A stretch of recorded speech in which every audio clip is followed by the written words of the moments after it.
오늘도 주의 역사와 은혜 안에서 믿음의 담력과 천국의 소망이 삶 가운데 살아있기를 축복합니다. 말씀의 제목 나눕니다. 아담아 내가 어디 있느냐. 아담아 내가 어디 있느냐. 아멘. 오늘도 주의 말씀 속에서 하나님 주신 은혜를 부여잡고 믿음으로 승리하시길 축복합니다. 창세기 말씀은 익히 우리가 많이 듣고 또 읽으셨으리라 생각합니다. 성경을 통독해도 최소한 창세기까지는 읽으시잖아요. 그래도 아무리 안 읽어도 3장까지는 읽으니까 이 앞 내용은 그래도 여러분이 어느 정도 많이 듣기는 하셨을 거예요. 그런데 이 3장의 의미가 성경 전체를 풀어나가는 아주 중요한 열쇠가 되기 때문에 3장의 말씀을 잘 숙지하고 우리 믿음의 중심에 세울 수 있는 지혜가 있기를 바랍니다. 성경에 보면 수많은 질문들이 있어요. 사람이 하나님께 묻는 질문도 있지만 사람이 또 하나님께서 우리에게 또 물으시는 그 물음의 시간도 있음을 우리가 주목하게 됩니다. 특히 오늘 하나님이 우리에게 던지시는 질문 가운데 가장 먼저 물으신 질문이 있는데 내가 어디 있느냐라고 하는 이 아주 중요한 질문을 던집니다. 장소를 물으신 것이 아니라 너 지금 무슨 생각하고 살고 있니? 너 지금 제대로 가고 있니? 너 지금 마음속에 무엇을 품고 있니? 모든 것을 함축한 표현이 하나 있다면 내가 어디 있느냐라고 물으시는 이 질문 하나 속에 모든 것이 담겨 있음을 봅니다. 하나님께서 지금 아담이 어디 있는지 장소를 몰라서 물으신 것도 아니요. 또 하나님이 지금 숨은 이유를 전혀 모르셔서 질문하신 것도 아닙니다. 다 아시면서 하나님께서 지금 묻고 계신 것을 여기서 봅니다. 그래서 우리는 하나님의 질문 앞에 항상 대답을 할 수 있는 믿음의 자세가 필요한데요. 너 지금 어디 서 있느냐라고 지금 하나님이 묻고 계세요. 너의 마음은 지금 어디를 지금 향하고 있느냐 지금 묻고 있는 것입니다. 너는 지금 나하고 어떤 관계로 있느냐 이걸 지금 묻고 있는 겁니다. 전에는 아담과 하와가 숨는 사이가 아니었거든요. 근데 이제 숨을 수밖에 없는 상황이 된 이유가 너 어쩌다가 그렇게 되냐? 너 나랑 그런 사이 아니잖아. 지금 이렇게 자꾸 하나님께서 묻는 함축된 표현이 있다면 내가 지금 어디 있느냐 이 질문에서 우리가 보게 됩니다. 우리는 오늘 질문을 통하여서 하나님 앞에 우리가 세움받는 모든 시간을 통하여 우리 자신을 또 한번 점검하고 돌아봐서 하나님이 기뻐하시는 자리에 하나님께서 영광 받으시는 그 터 위에 견고히 서는 은혜가 있기를 바랍니다. 예배를 드리고 있긴 하지만 여러분이 신앙생활을 한다고 말은 하고 있지만 여러분이 기도한다고 고백은 하고 있지만 정말 우리가 하나님 앞에 서 있는가? 내가 정말 기도하는 것이 주님을 향한 것인지, 내가 예배를 드린다 하면서 내 마음은 엉뚱한 곳에 가 있지는 않는지, 내가 주님을 섬기고 봉사한다고 하면서 나를 높이려고, 나를 드러내려고, 나를 자랑하려고 혹시라도 그러고 있지는 아니한지. 그래서 오늘 주님 앞에 물으시는 질문은 우리에게 또 한 번 영적인 경종을 울리는 것을 보게 됩니다. 우리가 가끔 일을 잘못하거나 그르치고 있는데도 그냥 정신 놓고 살고 있으면 그러잖아요. 너 그러고도 잠이 오냐? 하고 이렇게 물을 때가 있어요. 잠이 안 와야 정상인데 잠 퍼질러 자고 있으면 너 지금 제정신이냐? 그래요. 또 이런 말도 하잖아요. 너 지금 밥이 넘어가냐? 하고 이야기해요. 우리는 밥 인사가 굉장히 많아요. 만나도 우리 다음에 한번 밥 식사합시다. 밥 얘기로 끝나고요. 그래도 사람 보고 기분 좋으면 이야 역시 쟤는 밥맛이야. 이거 좋은 뜻인가?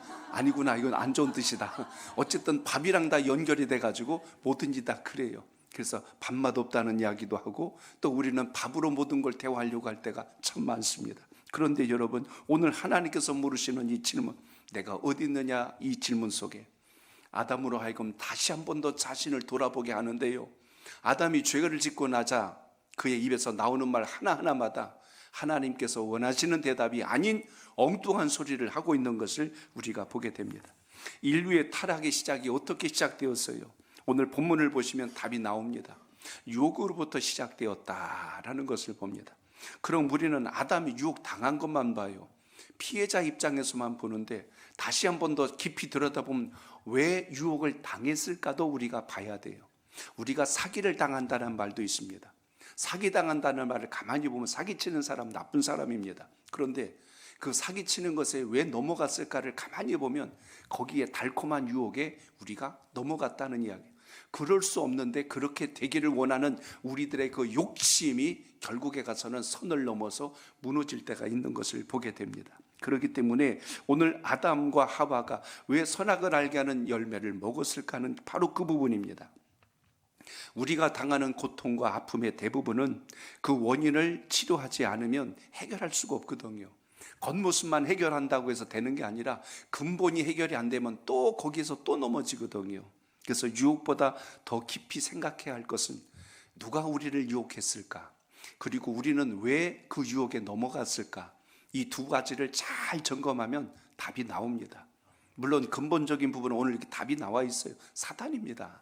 사단으로부터 출발됐다. 그러니까 원인을 알면 그 사단이 뭔 소리를 해도 우리가 꿈쩍하지 말아야 되는데도 불구하고 우리 귀가 주님께 향하지 않고 거기에 향해 있는 한 우리는 계속해서 실패하고 실수하고 넘어질 수밖에 없음을 보게 됩니다.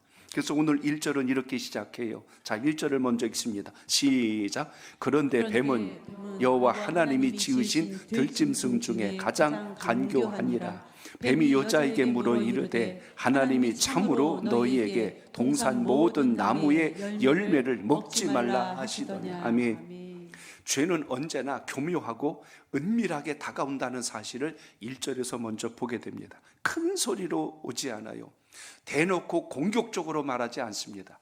은근히 이야기해서 본질을 혼란하게 만들어서 결국 실족하게 만드는 이 모습을 여기서 보는데, 죄가 이렇게 시작하는 거예요. 질문으로 시작해서 의심을 품게 하고 결국은 마음을 흔들어 놔서 욕망을 자극하여 그쪽으로 가게 만들어요. 질문과 의심과 마음을 요동하게 하고 욕망을 따라가게 하고 결국은 넘어뜨리는. 그래서 뱀은 하와에게 말합니다.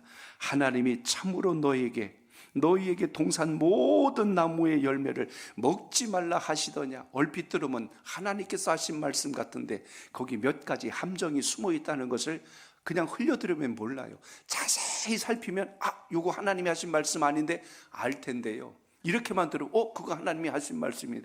건성으로 듣고 설렁설렁 듣고 대충 들으면 하나님께서 그렇게 하신 줄로 착각합니다.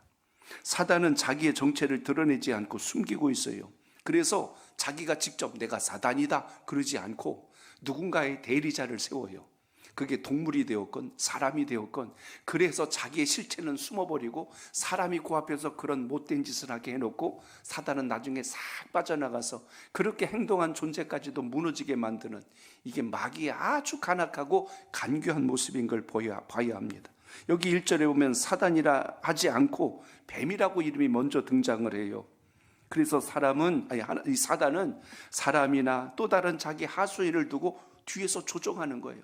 너 이렇게 해라, 너 이렇게 해라. 그것도 모르고 가서 조종만 당하고 있는 모습을 여기서 보게 됩니다. 결국 나중에 가서는 그 장본인도 그렇게 도구가 됐던, 그렇게 이용만 당한 존재 자체도 무너지는 상황을 우리가 볼 수가 있죠. 사실 뱀이 무슨 잘못이 있어요? 시키는 대로 해가지고 나중에 어쩌면 인류 최초의 가장 큰 죄가 들어오게 하는 원흉이 되는 바람에 오늘날까지 뱀 좋아하는 사람 제가 별로 못 봤어요. 물론 몸에 좋다고 해서 가끔 드시는 분은 있을지 몰라도 뱀 좋아하는 사람 별로, 다 징그러워해요. 뱀을 혐오해요. 다른 건 아이고 예쁘다 그러는데 그렇지 않아요. 일부 조금 이상한 사람들은 뱀을 목에다 감고 이쁘다고 별짓 다 하지만은 아무리 봐도 그건 이뻐 보이지가 않잖아요. 이 파충류 종류, 특히 뱀을 이렇게 가까이 하면 조금 이상해. 꼭 사단이랑 친구 같기도 하고 막 묘해. 그냥 모습이 이쁘지가 않잖아요. 우리의 이상한 정서 속에 뱀은 이렇게 친하지가 않습니다. 사랑받지 못하는 존재로 전락해 버렸어요. 떳떳한 사람은 언제나 자기를 보여주는 것에 대해서 두려워하지 않지만, 악하고 불의한 세력들은 실체를 항상 뒤에 감추고 본질을 숨기는 것을 보게 됩니다. 그래서 오늘 여러분, 사단이 그러한 간계를 부리고 있는 것을 정확하게 갈파하지 못하면 그래서 속아 넘어가는 거예요. 눈앞에 보이는 것으로 실족할 수가 있다는 사실입니다. 사단의 정체가 드러나면 사단은 그곳에 있을 수가 없거든요. 자신의 존재가 드러나면 숨고 도망가고 사라져버리는 게 사단의 역사입니다. 그 전까지는 철저하게 뭔가에 숨어서 일을 해요. 교회 공동체에서도 사람 사이에 숨어가지고 그 짓을 하고 싹 빠져나가서 전체를 어지럽히는 이런 역사를 마귀가 합니다. 가정에서도, 여러분이 만나는 공동체에서도 어디서든지 사단은 모든 것을 파괴하는 일에 가장 으뜸이 되는 악의 원흉이 된다는 사실입니다. 야고보서 4장 7절을 보세요. 이렇게 말씀 시작. 하나님께 복종할지어다. 마귀를 대적하라. 그리하면 너희를 피하리라. 아멘. 마귀를 대적하면 마귀가 죽는다 하지 않고 피한다 그랬어요. 뭐가 악이고 뭐가 불인지를 분별하라는 거예요. 그리고 대적하라는 거예요. 그러면 마귀가 도망가요. 피한다고 성경은 분명히 기록했어요. 근데 내가 마귀를 무서워하고 내가 마귀를 두려워하니까 마귀에 놀아나는 거예요. 우리가 넘어지고 실족할 수밖에 없는 겁니다. 예수를 믿는 것을 자랑하고 그리스도인이라는 걸 담대히 여러분 선포하시길 바랍니다. 나는 하나님께 속한 주님의 사람입니다. 예수 그리스도로 명하노니 악한 마귀 권세가 물러갈지어다. 이렇게 우리가 분명하게 어둠과 악의 세력에서 선포하는 믿음의 담력이 있기를 축복합니다. 내 마음을 어둡게 만들어 놓으면 마귀의 집이 되어버리는 거예요. 마귀가 제일 좋아하는 것, 어두운 것, 부정적인 것, 그리고 절망하고 낙심하는 것, 그런 데만 찾아 들어와서 더 괴롭히고 넘어뜨리는 것. 그래서 성경에 마귀를 교활하고 간교하다고 하는 것, 또 짐승 중에 뱀이 가장 간교하다 하는 것. 그러니까 여러분 서로 알아보는 거예요. 간교한 것끼리 서로 한편이 돼버립니다. 그래서 교활하고 간교한 성품을 가진 사람이나 짐승을 사용해서 악이 움직이고 있다는 사실을 우리가 잘 분별하지 않으면 안 된다는 것입니다. 예수님의 그 12 제자들 가운데 가룟 유다를 보세요. 제자들 중에 제일 똑똑한 사람이에요. 그래서 모든 것 재정도 다 관리하게 하고 모든 것 살림살이 다 그에게 맡겨놨더니 그 가룟 유다에게 뭐가 들어갔어요? 마귀가 들어가 버렸어요. 마귀의 문화와 접촉해 살면 결국 이렇게 무너질 수밖에 없다는 사실을 우리가 봅니다. 내 마음밭을 마귀가 살기 좋은 터로 만들어놨어. 그러니까 마귀가 지집인 줄 알고 들어오는 거예요. 여러분이 말씀과 기도와 은혜와 성령으로 충만되어 있으면 마귀도 알거든요. 아, 여긴 내가 있을 곳이 아니구나. 오지는 않거든요. 근데 내가 터를 잘 마련해 놓고 마귀를 초청하고 있다니까요. 마귀여 내게 오라 그러고 있는데 어떻게 마귀 집이 안 되겠어요? 그러니까 우리가 영적 분별을 잘 갖고 사는 믿음의 지혜가 있길 축복합니다. 잘난 척하고 곤모술수에 능하고 겉과 속이 다른 사람, 남의 약점을 이용하려고만 하고 마귀가 딱 보면 이거 저건 내 집이네 그러고 들어간다니까요. 그래서 여러분 항상 우리 마음과 중심이 은혜와 성령으로 충만하기를 구하는 믿음의 지혜가 있기를 축복합니다. 또 막 머릿속에 머리 굴리지만 누가 마귀 집일까 그러지 말고 내가 그런 집이 안 되도록 잘 분별하는 지혜가 있길 축복합니다. 자, 저를 따라합니다. 마귀는 언어를 통해 공격합니다. 오늘 1절에 처음 등장한 게 뭐예요? 물어 가로되란 말이 나옵니다. 거기 보니까 뱀이 여자에게 물어 이르되 이렇게 돼 있어요. 근데 생각해 보세요. 짐승이랑 사람이랑 어떻게 말이 통해? 말도 안 되는 일이 지금 벌어지고 있어요. 근데 뱀이 사람이 알아듣는 말을 하면서 접근하고 있는 거예요. 사람이 조금 더 정신이 온전하고 아담과 하와가 지금 어떻게 보면 주님 은혜 안에 좀 바르게 좀 마음의 중심을 갖고 있다면 이 뱀이 미쳤나 어디서 말을 하고 있어 하고 막 이러고선 대적하고 경계했을 터인데 그냥 들으면서 그냥 그걸 수용해버리는 모습이 여기 등장합니다. 물론 민수기 22장에도 선지자 발람이 하나님 뜻대로 안 하니까 그때는 나귀가 참 지혜롭잖아요. 자기 주인이라고 발람 선지자를 등에다 업고 어디로 가긴 해야 되는데 그쪽으로 가면 안 되거든. 그러니까 나귀가 벽에다 몸을 기대고 안 가니까 이놈의 자식 왜 안 가는 거야? 하도 호되게 때리니까 나중에 나귀가 기가 막히니까 말을 하잖아요. 하나님이 가지 말라고 했는데 왜 자꾸 가려고 그러냐고. 사람이 미련해지면요 동물이 똑똑해진다니까요. 그래서 우리 하나님의 사람들이 정신을 똑바로 차리고 믿음의 자리에 서는 역사가 있어야 합니다. 오늘 말씀이 그걸 우리에게 증명해 주고 있어요. 언어는 우리의 의사소통, 언어를 내 생각을 전달하는 메시지를 전달하는 도구가 됩니다. 동물과 달리 우리는 언어에 대한 많은 것을 사용할 수 있는 그 지능과 그리고 그런 많은 영역들을 하나님께서 허락해 주셨습니다. 사단도 여러분 그걸 이용해서 인간에게 접근을 했어요. 하나님께서 이 동산의 모든 실과를 먹지 말라 하시더냐. 이거 지금 뭐라고 그러는 거예요? 지금 하와를 지금 혼란하게 만들어 버렸어요. 상식적인 말로 유혹하긴 했는데 거기에 틀린 거를 하와가 이렇게 빨리 찾아내지를 못하니까 그게 하나님이 하신 말씀처럼 그냥 들려버렸어요. 언어가 입에서 나오는 것 같지만 사실은 그게 내 마음속에서 나오는 게 입을 통해서 나오고요. 내 마음은 어디서 지시를 해요? 머리에서 이성이 우리를 지시하고 마음에 감동을 주고 입으로 나오게 하고 행동을 하게 만듭니다. 그러니까 우리가 말을 할 때도 이걸 해야 될 말일까? 하지 말아야 될 말일까? 참아야 될 말일까를 잘 분별하지 못하면 그게 여기서 통제가 안 되면 입에서 쏟아져 나오는 순간 이게 좀 혼란과 어려움이 올 때가 있습니다.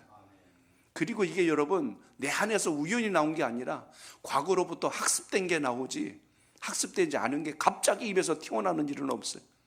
언어가 무슨 하늘 위에서 뚝 떨어지는 게 아니고 내가 경험한 모든 경험치들이 특히 어려서부터 쭉 쌓아온 것이 드러날 때가 많습니다.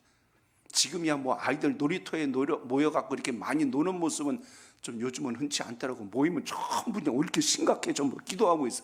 전부 이러고 대화하더라고요. 좀 어디 뭐 놀이터를 가봐도 그러고 길 가봐도 그러고 아이들 두셋만 모이면 전부 이러고 심각하게 앉아있지 대화하거나 놀질 않아요. 근데 그 어렸을 때 모래 놀이터에 쌓였으면 애들 소꿉장난 하잖아요. 그럼 제일 많이 한 게 뭐냐면 엄마 아빠 놀이 제일 많이 해요. 그 엄마 아빠 놀이 하면 그 집 분위기 다 나옵니다. 거기서 집에서 무슨 일이 있는지. 나 아빠 할게 너 엄마 해라. 그래. 그러면 이제 뭐 그냥 돌멩이 주워다가 밥그릇 친구 막 이러면 딱 집에서 들어오는 동작부터 보면 그 집을 안 되니까 딱 그러잖아요. 지 안다 그러고 들어와. 그 집 아버지는 맨날 그러고 들어왔어. 그리고 문 열어 하고 소리를 질러. 그럼 그 엄마 역할한 애가 또 뭐라고 그러겠어요? 이 인간이 또 술 처먹었어 그래. 당장 나가 그래요. 그 두 집은 문화권이 비슷한 집이요. 근데 다른 아이는 교회 문화권 속에서 성장했다면 어떻게 하겠어요? 철수야 너 왜 그래? 그 무슨 말 하는 거야? 취하는 게 뭐야? 너 왜 비틀거려? 아마 막 이럴 겁니다. 이쪽은 크리스찬 문화권에서 산 집안이고 그쪽은 이제 일반 대중문화권 속에서 살아버리면 이제 서로 놀이가 잘 안 맞을 수도 있어요.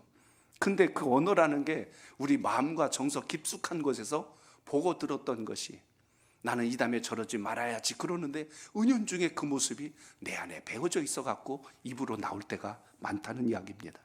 그러니까 말이라고 하는 것은 입에서 나오기 전에 내 가슴에서 시작이 되고 내 가슴에서 시작되기 전에 머리에서 그것이 지시가 되어지고 음지가 한다는 걸 생각한다면 우리가 그로 인하여서 나타난 현상이 뭐예요?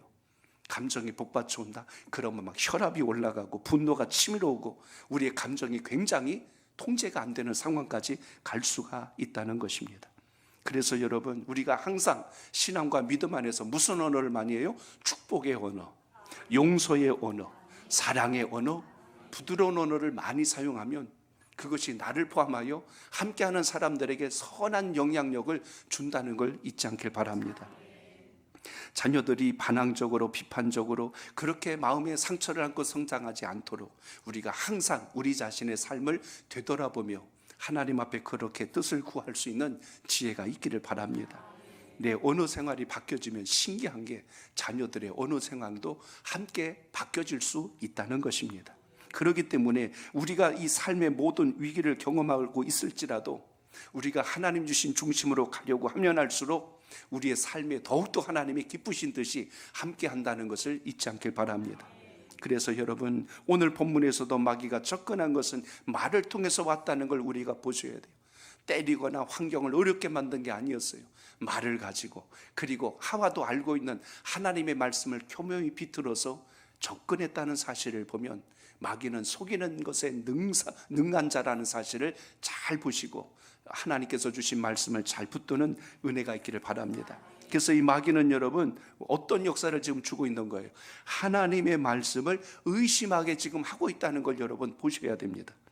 2절 우리 창세기 2장 16절로 17절 먼저 한번 읽어보겠습니다. 시작. 여호와 하나님이 그 사람에게 명하여 이르시되 동상 각종 나무의 열매는 내가 임의로 먹되 선악을 알게 하는 나무의 열매는 먹지 말라. 내가 먹는 날에는 반드시 죽으리라 하시니라. 아멘. 이게 하나님께서 하신 말씀이에요. 근데 오늘 본문에 사단이 지금 마귀가 하와에게 했던 말은 이 말씀을 살짝 비틀어 버렸기 때문에 하와가 그 말 같기도 하고 아닌 것 같기도 하면서 마음속에 서서히 의심이 들어오기 시작을 한 겁니다. 죄라고 하는 건 언제나 이렇게 속삭여요. 그게 뭐 그렇게 중요한 문제일까? 그 정도는 다 그렇겠지 하고 생각했던 게 나중엔 내 발목을 잡을 때가 많다는 이야기입니다. 하나님의 의도를 오해하면 내 방식대로 해석을 해서 결국 넘어질 수 있다는 이야기입니다. 하나님께서 하지 말라 그랬더니 우리를 통제하고 억압하는 줄 알았어요. 그런데 하나님께서 그렇게 하신 것은 우리가 하나님과 더 바르고 온전하게 살아갈 수 있는 방향을 주신 것이지 우리를 괴롭히거나 힘들게 하려고 하신 게 전혀 아닌데 그걸 그런 식으로 받아들이도록 마귀가 속이고 있다는 것을 우리가 봐야 합니다. 그러니까 우리가 유혹을 받을 때 잘 생각을 하셔야 됩니다. 우리가 건강이나 물질이나 아니면 어떤 쾌락이나 명예 때문에 우리가 뭔가 유혹당하고 있다고 생각하는데 마귀의 본질은요, 이런 미끼를 던져서 본질은 누구랑 끊어놓는 거예요? 하나님하고 끊어놓는 거예요. 근데 우리는 그 앞에 있는 것만 가지고 항상 마귀의 유혹이라고 착각을 하게 만들었어요. 마귀의 관심은 물질도 아니고 쾌락도 아니고 명예도 아니에요. 하나님 말씀 못 듣게 하는 거고 하나님 말씀대로 살아가지 못하게 하는 것이고, 오늘 이 전체를 놓고 한번 보세요. 결국 아담과 하가 어디서 쫓겨나요? 에덴 동산에서 쫓겨나는, 마귀의 목적이 거기서부터 시작이 된 걸 아셔야 합니다. 그러니까 선악과 먹게 할 게 목적이 아니라 결국 하나님과 단절시킬 목적으로 별의별 짓을 다 한 거지. 그러니까 우리는 그 일어나고 있는 일만 가지고 아이고 이거 어떡하나 하고 전전긍긍하고 있어요. 조금 더 시야를 넓게 보면 뭘 지금 노리고 저러고 있는가, 이걸 놓치게 되면 우리가 눈앞에 있는 것 때문에 넘어질 수 있다는 것입니다. 마귀의 본질 다시 정리합니다. 하나님 말씀 못 듣게 하는 거예요. 하나님 말씀 의심하게 하는 게 마귀의 목적입니다. 그래서 마귀의 최대 공격이 뭐 같아요? 하나님 말씀 못 듣게 하는 겁니다. 예배 시간에 설교 못 듣게 하는 거. 못 듣게 하는 방법 두 가지. 첫째, 목사를 미워하게 하고, 둘째, 하나님 말씀 가르치는 사람이 싫어지게 만들고 서로 막 갈등이 생기게 만들고. 그럼 여러분, 아무리 좋은 말씀 들어가도 안 들려요. 사람 관계도 똑같잖아요. 서로 친분이 좋을 때는 무슨 말을 해도 서로 이해가 되고 그것에 대해서 서로 함께 해석이 되지만, 서로 불편하고 그러면 무슨 말을 해도 그것이 곱게 들리지가 않습니다. 불편해질 수밖에 없는 거예요. 그러니까 마귀가 잘하는 게 설교 안 들리게 하는 거, 관계 틀어지게 만들고, 둘째, 설교 시간에 졸게 만드는 거예요. 100% 정확합니다. 그 시간에 그 말씀 안 먹고 안 듣고 그 졸고 있는 동안 내 정신 상태는 완전히 무너져 있는 거예요. 물론 쉼과 안식을 잠시 자니까 꿀잠은 자고 침은 흘릴 수 있겠지만 그 시간에 정말 들어야 할 것 못 들음으로 인하여 내 영혼이 죽어가고 있다는 걸 전혀 인지 못하게 마귀의 역사가 일어나고 있음을 보게 됩니다. 성경을 보더라도 우리가 그 말씀을 들어야 우리가 어떻게 살아야 되는지 순종할 줄 알고 분별할 줄 알게 됩니다. 그러니까 우리가 정신 상태가 딱 끊어지는 순간 이제는 내 생각으로 충만한 거예요. 주님 말씀으로 충만한 게 아니라 내 생각으로 충만하게 됩니다. 그러니까 사단은 서두에 말씀드린 대로 나의 건강이나 여러분의 물질이나 여러분의 성공에 관심 있는 것이 아니라 하나님 말씀 못 듣게 하여서, 듣지 못하니까 내 인생 전체가 엉클어지기 시작하고 무너지게 만들어서 결국 하나님 탓하게 하고 떠나게 만드는 그 역사까지 가고 있는 겁니다. 생각이 무너지게 하고 마음이 무너지게 하고 언어가 무너지게 하고 결국 행동이 무너지게 만드는 것, 그건 사단이 목표했던 것입니다. 1절에서 그래 중요한 단어가 나와요. 참으로란 말이 나와요. 하나님께서 참으로 그랬단 말이냐고 오늘 이렇게 하는 장면을 봅니다. 하나님이 참으로 너희에게 동산 모든 나무의 열매를 먹지 말라 하시더니, 하와가 들으니까 지금 뭘 놓쳤어요? 여기 모든 나무라고 안 그랬잖아요. 하나만 그랬어요. 선악을 알게 하는 실과만 먹지 말라고 그랬지 모든 나무라고 안 그랬는데 이렇게 교묘하게 숙인다니까요. 시험을 치를 때 여러분 당해보셨잖아요. 다음쯤 틀리지 아니한 것은, 근데 처음엔 틀린 거 찾으려는 줄 알고 빨리 보니까 이거 틀렸는데, 근데 가만히 보니까 문제에 함정이 있었어요.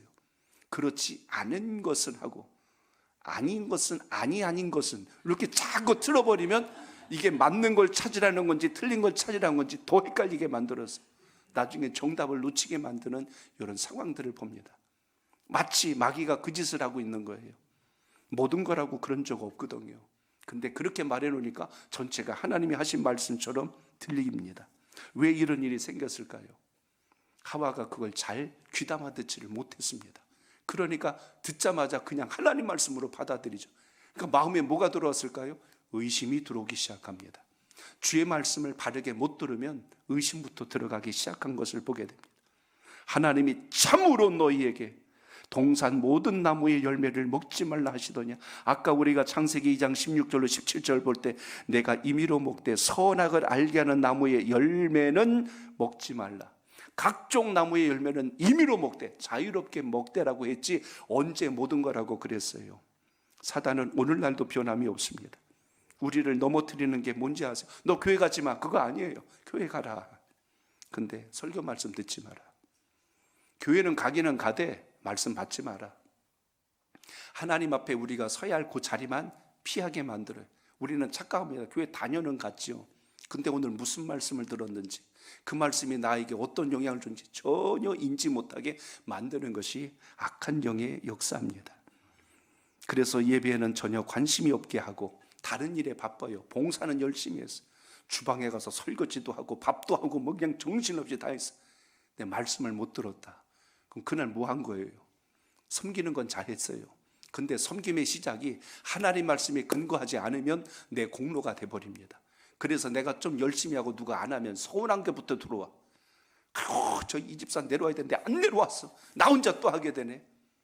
봉사를 해야 되는데 그 시간에 함께 없어. 그로 인해서 또 불편해지고. 뭐가 지금 빠지죠? 하나님 말씀이 빠져나간 자리에는 나의 수고와 나의 공로만 남아요. 그러니까 내가 알려줘야 돼. 내가 자꾸 드러나야 되고. 근데 그게 안 되면 서운한 마음만 자꾸 들어와요. 하나님 말씀이 들어가면 주님의 은혜로 하니까 이건 누가 알아주든 안 알아주든 주님을 기쁘시게 하는 것이기 때문에 하나님께 영광인 것을 알잖아요. 그럼 우리가 쉽게 잘 안 넘어집니다. 근데 문제는 본질이 빠져버린 상태에서 다른 게 그 자리를 대신하면 그때부터 어려움이 찾아와요. 신앙생활 할 때 우리가 다시 한 번 더 본질로 들어갑니다. 하나님 말씀을 받지 않으면, 주님의 은혜가 내 속에 시작이 안 되면 화가 나고, 하나님 말씀으로 해석하는 게 아니라 내 머리로 해석을 해요. 주님의 은혜로 해석하는 게 아니라 인간적인 감정을 가지고 해석하려고 합니다. 그러다 보니까 세상적인 방법에다 딱 끼워다 맞추니까 그게 맞겠어요? 세상 방법을 거기다 집어넣어 버리면 그때부터 판단, 정죄, 비난, 조롱, 멸시만 남아요. 하나님의 은혜로 성령으로 그 자리 들어가지 않으면 모든 해석 방법이 세상에서 일어나는 일과 똑같아진다는 사실입니다. 그렇기 때문에 우리의 모든 것이 은혜가 없는 순간 율법으로 정죄하기 시작해요. 판단하기 시작해요. 비판하기 시작합니다. 헌금도 잘했어요. 봉사도 열심히 했어요. 교회도 잘 나와요. 근데 뭐가 없어? 은혜가 없어. 은혜가 없으니까 모든 방식은 세상 방법대로 하니까 거기서부터 문제가 일어납니다. 교회 나오면서 마음이 불편하다? 그럼 주님의 문제일까? 내 마음이 문제일까? 빨리 진단하셔야 되는데 이 내 마음의 무거움을 누군가에게 넘겨야 돼. 그러니까 대상을 찾는 거예요. 마귀랑 지금 똑같이 우리가 움직여갈 수 있다는 것을 분별해야 됩니다. 그렇기 때문에 사단을 이기는 방법, 제일 중요한 것, 하나님 말씀을 잘 경청할 수 있는 은혜가 있기를 바랍니다. 하나님 말씀을 읽고 기도 생활 게을리하지 말고 말씀 배우는 일에 집중할 수 있기를 축복합니다. 그런 사람 주변에는 마귀가 맴돌 수가 없어요. 들어갈 수가 없기 때문에 마귀가 건들지 않습니다. 근데 허점이 나타나기 시작하면, 소홀해지기 시작하면 예배가 무너지고 기도가 무너지고 교제가 무너지고 하나님의 말씀이 내 속에서 묵상되지 않으면 그 빈 공간으로 이 악한 영적 세력이 침투하고 들어와서 전체를 무너뜨릴 수 있기 때문에 저를 따라합니다. 말씀에 능력을 붙들어야 합니다. 능력을 붙들어야 아멘. 합니다. 아멘. 하와가 마귀의 유혹에 넘어간 이유가 여기에 있어요. 하나님 말씀을 정확하게 그것을 수용하지 못하니까 마귀가 한 말이 틀렸는지 맞았는지 전혀 생각하지 않고 그대로 수용해버리는 일이 생겼습니다. 하나님 말씀을 적당하고 희미하게 듣게 되면 거기에 내 생각을 자꾸 집어넣게 돼 있어요. 그래서 교회에 오래 다닌 게 중요한 게 아니고 하나님 말씀의 능력을 잘 붙들고 가는 믿음의 지혜가 필요합니다. 하나님 말씀 가감하지 마세요. 오늘 하와가 실수한 게 여기서부터 지금 시작되고 있음을 우리가 보셔야 됩니다. 지금 여러분이 말씀을 듣다가 이해가 안 되면 그걸 억지로 풀려고 하지 말고, 성경에 그렇게 기록해요. 억지로 풀려고 하지 말고 다음에 또 그 말씀을 읽거나 묵상하다 보면 그동안의 시간을 통해서 하나님이 해석할 수 있는 힘도 주시고 지혜도 주시거든요. 그러니까 지금 당장 안 됐다 하고선 그걸 여기저기 엇그려 껴다 맞추면 그게 틀어져 버리거든요. 그러니까 조금 지나거나 다시 묻거나 아니면 저나 사모님이나 아니면 또 기도하면서 궁금함을 조금 하나님께 의지하면, 아, 그때 내가 몰랐던 요 뜻이 요런 뜻이 있었네 하고 그걸 열 수 있는 하나님이 지혜의 눈을 열어주신다는 걸 잊지 않길 바랍니다. 저도 수도 없이 이 말씀을 읽고 또 읽으면서 읽다 보면 그 속에 또 하나님께서 이걸 우리 성도 여러분들과 나눠야 되겠구나, 또 하나가 보이고 또 하나가 발견되고 계속 그 보화는요 끊임없이 샘 솟는 물처럼 일어나는 걸 보게 됩니다. 그렇기 때문에 오늘 주의 말씀을 대할 때 우리가 알아야 되는 게 뭡니까? 하와가 지금 실수하는 걸 우리가 보셔야 돼요. 자, 2절로 3절 같이 읽어봅니다. 오늘 본문입니다. 시작. 여자가 뱀에게 말하되 동산나무의 열매를 우리가 먹을 수 있으나 동산 중앙에 있는 나무의 열매는 하나님의 말씀에 너희는 먹지도 말고 만지지도 말라, 너희가 죽을까 하노라 하셨느니라. 아멘. 하와가 지금 하나님의 말씀을 세 가지로 살짝 틀어놓은 걸 보셔야 됩니다. 거기다 더하고 왜곡하고 약화시켰어요. 하나님의 의도를 자기 생각을 집어넣어 버렸어요. 어떤 게 더했냐면 하나님께서 만지지도 말라고 말씀하신 적은 없어요. 먹지 말라고 그러셨지 만지지 말라는 건 없었어요. 이 부분이 오늘 여기서 하와가 지금 하나를 더 얹었어요. 말을 하나님께서 하신 말씀에 내 생각을 얹은 거예요. 이걸 더한다라고 표현합니다. 또 하나, 하나님 말씀을 약화시킨 게 있는데 하나님은 반드시 죽으리라 그랬어요. 하와는 뭐라고 그랬어요? 죽을까 하노라. 이 말의 뉘앙스는 죽을 수도 있고 안 죽을 수도 있다라는 뜻을 가지고 있습니다. 그러니까 하나님의 의도를 누구 방법으로 해석해서 내 방식으로, 하나님은 이 정도는 이해하시겠지 하고 내 생각을 집어넣었다는 뜻입니다. 그 죄의 결과가 결국 어떻게 드러나게 되죠? 오늘 5절을 같이 봅니다. 시작. 너희가 그것을 먹는 날에는 너희 눈이 밝아져 하나님과 같이 되어 선악을 알 줄 하나님이 아시니라. 아멘. 죄의 뿌리는 행동이 전에 마음의 태도라는 걸 아셔야 됩니다. 우리 행동은 그냥 움직이는 게 아니라 내 속에 품은 것이 입으로 행동으로 드러나는 거지 없던 게 나타나지는 않아요. 하나님 없이 살고 싶은 하와의 그 마음속에 숨은 감정이 지금 노출되고 있는 걸 보게 됩니다. 하나님보다 내가 주인이 되고 싶어하는 마음이 그 속에 숨어 있는 것을 보는데요, 그걸 잘 아는 이 사단 마귀가 하와의 마음을 자극한 거예요. 너 이거 먹으면 눈 밝아진다, 그럼 너 하나님과 같이 된다니까. 그 말에 하와가 얼마나 혹했는지 모릅니다. 대번 마음이 그쪽으로 넘어가 버렸어요.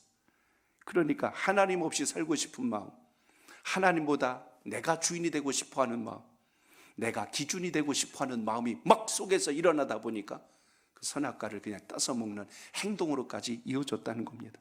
내 손이 어쩔 수 없이 딴 게 아니라 마음속에 품은 것이 내 손을 움직이게 했고 그것을 따서 내 입에 집어넣도록 그렇게 마음이 움직인 것을 보게 됩니다.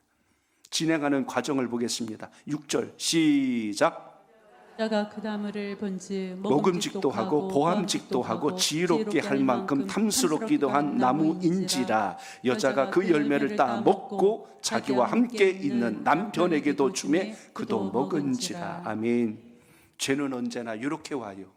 보기 좋게, 먹음직스럽게, 매력적으로, 보암직도 하고 합리적인 것 같지만 이렇게 우리를 넘어뜨립니다. 오늘 뱀이 와서 말하기 전까지는 아담과 하와 선악과 쳐다도 안 봤어요. 있는지도 별로 관심도 없었고 하나님이 하지 말라니까 거기 신경도 안 쓰고 살았는데 갑자기 그 이야기를 하니까 쳐다보게 되었어요. 그러니까 오늘 보니까 보기가 너무 좋은 거야. 그 다음에 보니까 참 먹음직스럽게 생긴 거예요. 그 다음에 보니까 이게 너무나 매력적인 거예요. 전에는 그런 생각 가진 적이 없는데 사단이 와서 이야기하고 나니까 그때부터 마음의 생각이 180도 뒤집어졌다는 뜻입니다. 인간이 죄를 접촉하지 않으면 사실 이런 마음의 변화는 일어나지 않아요. 이런 마음의 변화는 대부분 언제 일어나죠? 내 마음속에 욕심이 일어나거나 죄가 작동될 때 이게 함께 움직여져 간다는 사실을 우리가 이 대목에서 보게 됩니다. 이건 누구에게나 마찬가지. 사단은 유혹하는 사람의 육체를 유혹할 뿐만 아니라 정신도 유혹하고 우리의 영적인 상태도 유혹하여서 결국 넘어뜨린다는 것. 똑같은 말씀이 신약에 다시 이렇게 표현합니다. 요한 1서 2장 15절로 16절 시작. 이 세상이나 세상에 있는 것들을 사랑하지 말라. 누구든지 세상을 사랑하면 아버지의 사랑이 그 안에 있지 아니하니 이는 세상에 있는 모든 것이 육신의 정욕과 안목의 정욕과 이생의 자랑이니 다 아버지께로부터 온 것이 아니요 세상으로부터 온 것이라. 아멘. 하와를 공격했던 사단의 방법과 똑같은 표현이 본문에 나옵니다. 육신의 정욕, 눈으로 보는 안목의 정욕, 이 세상을 살아가는 이생의 자랑.